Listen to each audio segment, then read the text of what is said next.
What's up, guys? This is week 10 of off-season training and my first week back to squatting with a belt on, which feels fantastic after having spent 9 weeks squatting completely beltless.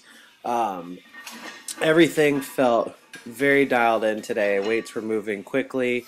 I felt very stable on my descent and had good pop coming out of the hole. So this was a pretty exciting day. It was nice to see the work that I've put in over the last 9 weeks kind of come to fruition as far as not just the technical improvements, because there actually were quite a few of those, but also I just feel stronger with my squat.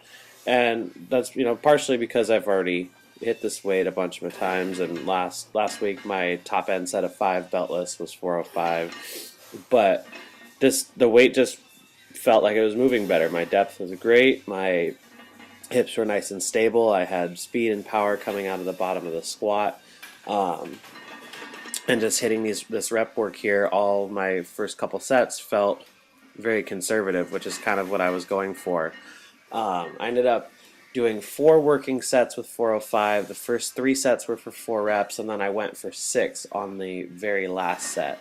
My goal with that, and the reason I ended up staying a little conservative with my first few sets, is I really wanted to make sure that I didn't have any grinders and that I got as many good quality reps in as possible. And then towards the end, I still wanted to hit 20 total reps for the workout. So I went for 6 towards the end of my working sets here. I ended up filming these from a couple of different angles. Reason being is I wanted to pay attention not just to depth and to knee position, but I also wanted to see where my bar path was and make sure that that was staying consistent. And for this shot here, I wanted to make sure that I was maintaining tightness in through the upper back, which I actually didn't do as well as I could have on that set. So I adjusted and then brought everything together for this one. This is that top working set. As you can see, even with sweatpants on, my depth is good and consistent.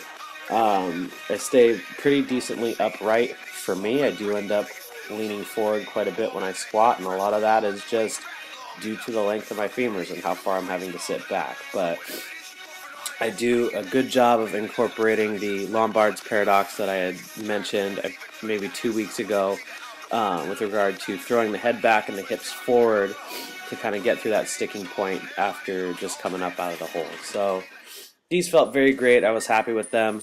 I decided to follow this with a chained pause squat.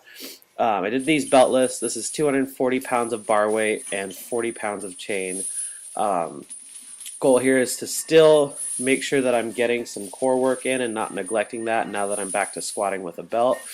And then also keep developing power out of the bottom of the squat.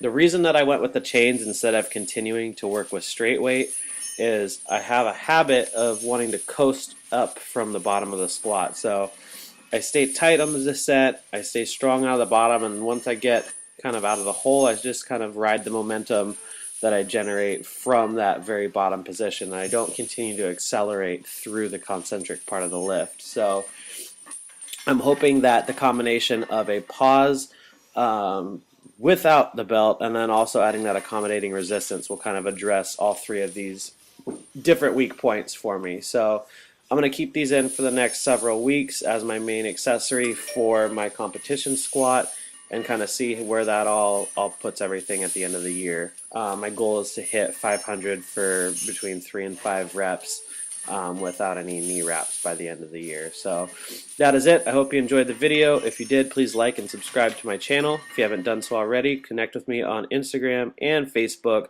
And if you're interested in any of the programs we offer at the gym, be sure to check out our website at www.savagegym.com. Can't be touched, can't be stopped, can't be moved, can't be rocked, can't be shook.